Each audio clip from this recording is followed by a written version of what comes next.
Okay, are you ready? Okay, are we ready?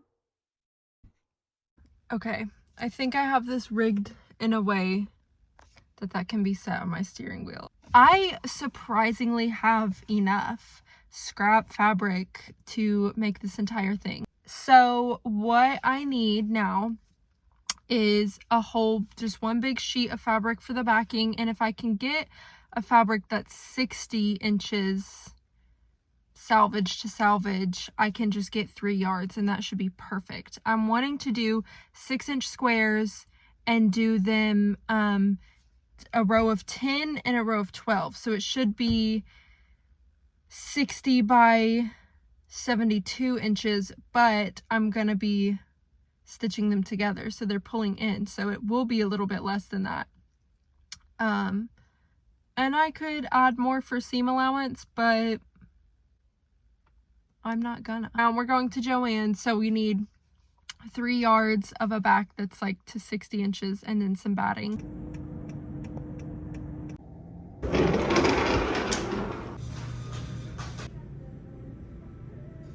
So, okay, I went in and was looking at fabrics, and I thought it would be so warm and cozy to have something that wasn't just cotton. Whenever I looked, it was just way more than I was thinking it was gonna be, and was just like a little bit out of my budget. So I went back for this, and then I found a fleece that was on sale, and I was gonna get that, but then as I was grabbing it and walking to find the batting, I realized it's just gonna pill. And I don't know, I didn't want this because I would like for this to be able to be like a keepsake.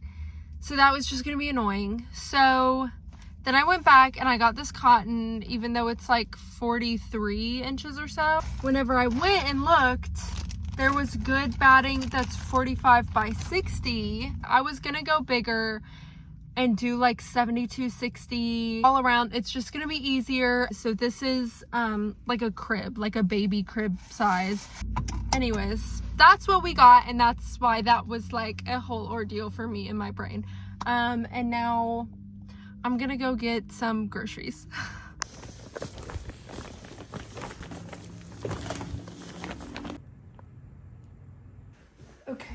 Okay, so it is 45 by 60 inches. I'm gonna do 5-inch squares. So I'm gonna do 1/2 inch seam allowance so I can just cut. Hey, I'm just gonna cut 6-inch squares. So it'll be 9 squares across, 12 squares down. Okay, so we're cutting 108 6-inch squares. Okay, so this is 108 squares that are 6-inch by 6 inches. Now, really what we need to do is lay them out and decide the pattern we want, and then we can start stitching them together.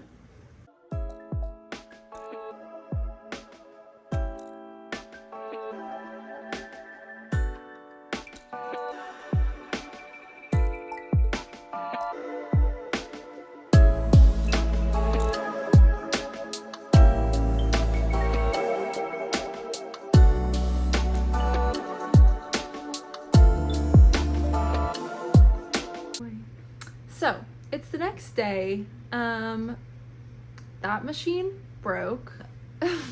So I stopped and I hand cranked it. That didn't make a difference. I rethreaded the entire machine. That didn't make a difference. I busted open the plate to look at what was wrong. I took out the bobbin casing, and when I hand cranked it, the hook wasn't spinning. I flipped it not inside out. I went into the bottom, and the belt was working fine, but it wasn't turning when I hand cranked it, but all the things around it were.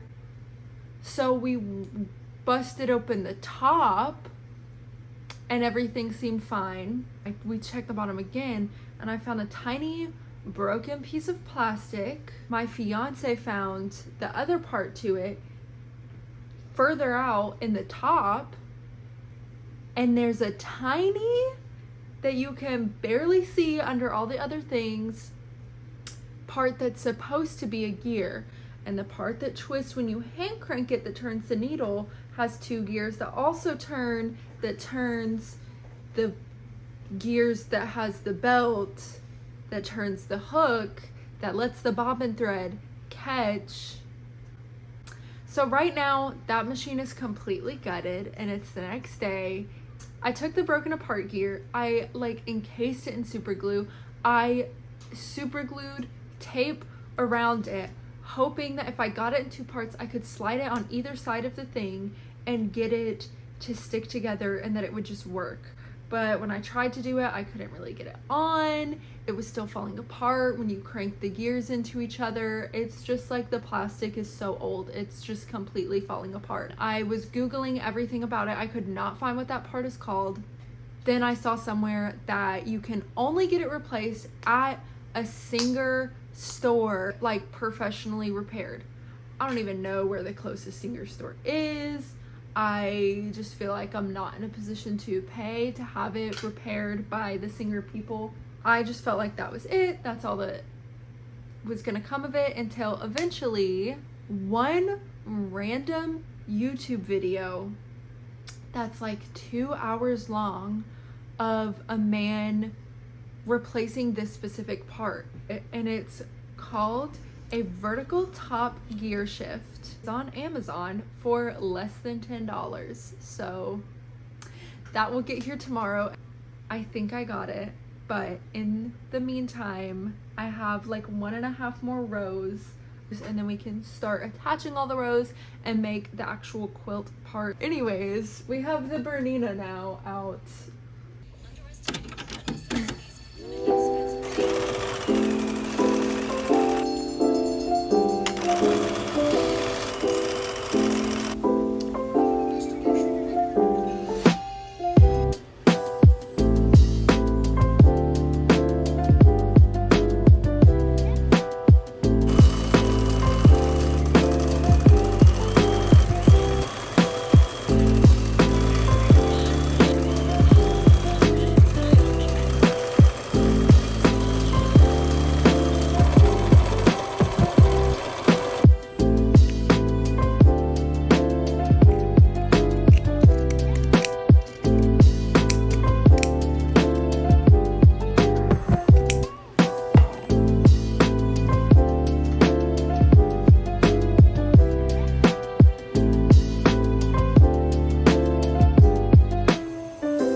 Let's go.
All right, go. Okay, so what we have done so far is putting all 3 of our pieces together. The backing, the batting, the front of the quilt. Hey Rick! They're not all quite the same size. My backing was 43 inches instead of 45, but I would have rather sacrificed 2 inches than not use that fabric that I thought was good for the person that I'm making it for. I zigzagged it all down to get all 3 layers nice and together, and I did pinking shears on the edge. You can serge this, and I think that would be better. It would be flatter. It has them all binded together better.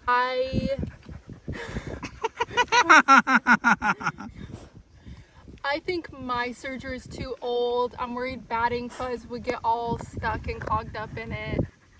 Then with all the pins in it, you're gonna go through and you're just gonna essentially tack down the corners of all the squares, and that's how you're gonna close the 3 layers together and kind of bind them up. That's like your quilting stitch. I used embroidery floss. You can use normal thread. Now all that's left to do is binding it all together. We're gonna make a big bias tape and go through it, and yeah, so we're gonna finish the trail. We're gonna eat some fish tacos, and then we'll move on to the bias.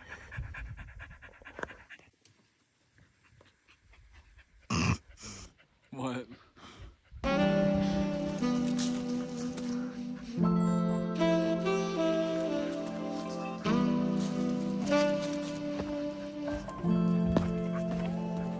We did it!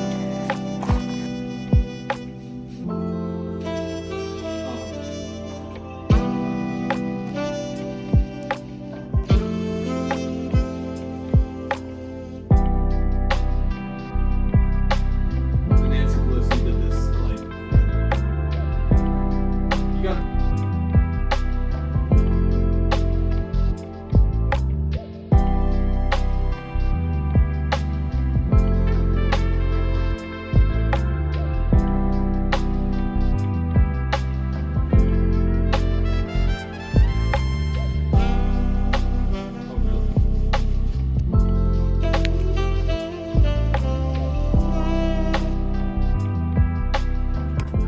Okay, so I have made so much bias tape, and this is the last step. Let's go finish the blanket.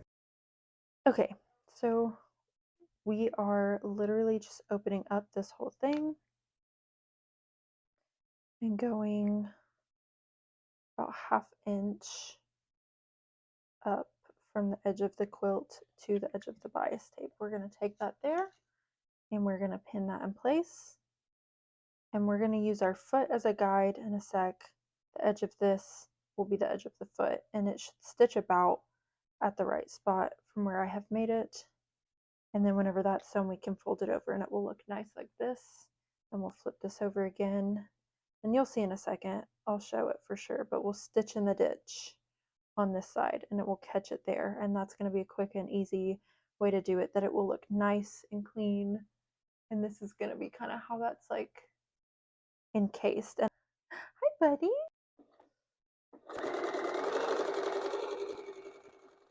Okay, we're getting towards the corner, and I will show you how we deal with that.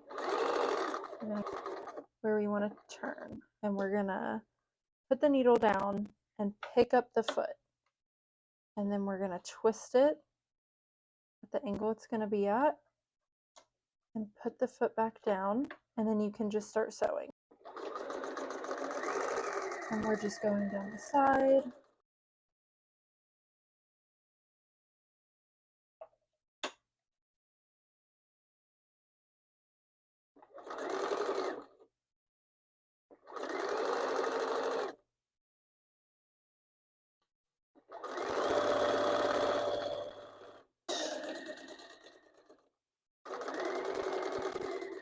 Oh my goodness, there we have it. We just did that whole first bit, and now let me show you how we are going to get this all flipped over and pinned once again. Okay, also disclaimer with this, I'm doing like, let me show you. I'm doing like cutesy, soft corners. We're giving like curved, cozy. For that, we're literally gonna get at our corners and knock them off. Okay, now we are pinning the last side, almost done.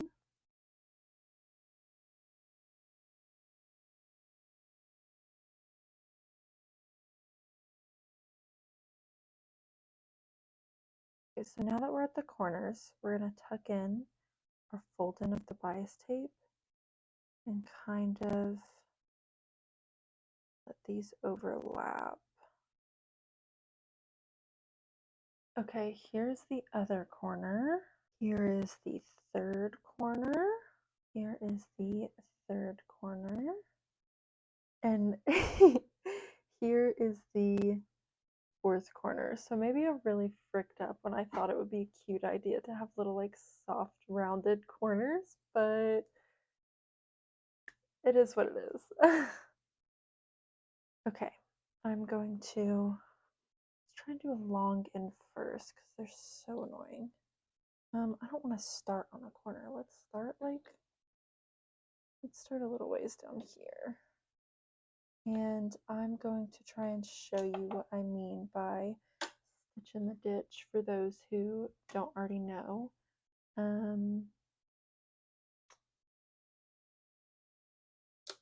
So yeah, okay. You see, let me move this out of the way with the foot down, how it is like right in that. It's kind of hard because this is like beige on off-white. It's like right on the grain of the wood, but you're gonna be getting it right here like this. So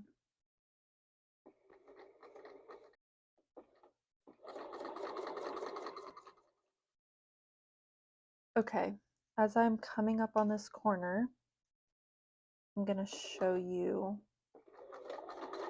how that's gonna work, how we're gonna do the corners. So let me just get to it actually.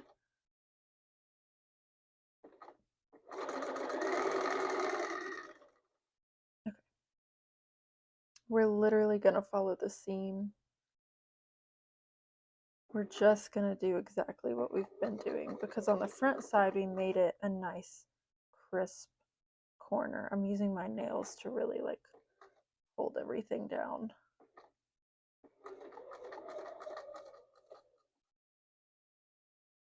If you need, like how I'm doing right now, to kind of hand crank it, totally go for it. But remember, when you pick up the foot and twist it over, leave the needle down so you don't lose your positioning. I'm going to go on and whip the rest of this out really quick. And, geez, I'm getting off track. Now, here's our part. This is what I was trying to just fix and slap back on. Here is what we're looking at. This piece, let me hit it with a screwdriver so you can see. This is what we're trying to get out. I'm gonna come back, oh, let me scoot this over to trying and getting this. Oh, this makes me so nervous. Okay, well, I like physically cannot. Okay, I think maybe this one can go further in than the one I was trying to use. Wait, actually, yeah, why was I not doing that the whole time? Will this turn though? I don't know if you can like see how stripped that is, but like how am I supposed to get that out? Okay, I'm just making it worse. Can I like... Okay, I think that this screw is just too stripped. I say we put everything back up, unfortunately, and take it to a store, see if a professional singer person can get to it.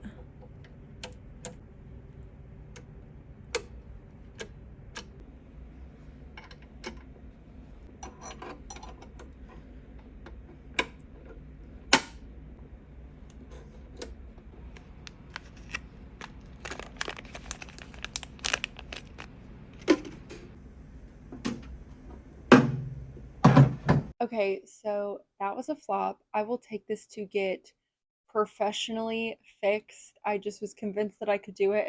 So, anyways, let's pop the quilt in the dryer and see how it turned out. Are we ready? Look at it. It's actually so cute. I do really love it. Here's the front. It's pretty tall. Excited about it. Here's the back, all pink. Yay! That's literally it. All of that comes to this. Okay, if you literally watched all the way through this, genuinely, thank you so, so much. Yeah, thank you for being here and like quilting with me. Genuinely, thank you so much. I'll see you around.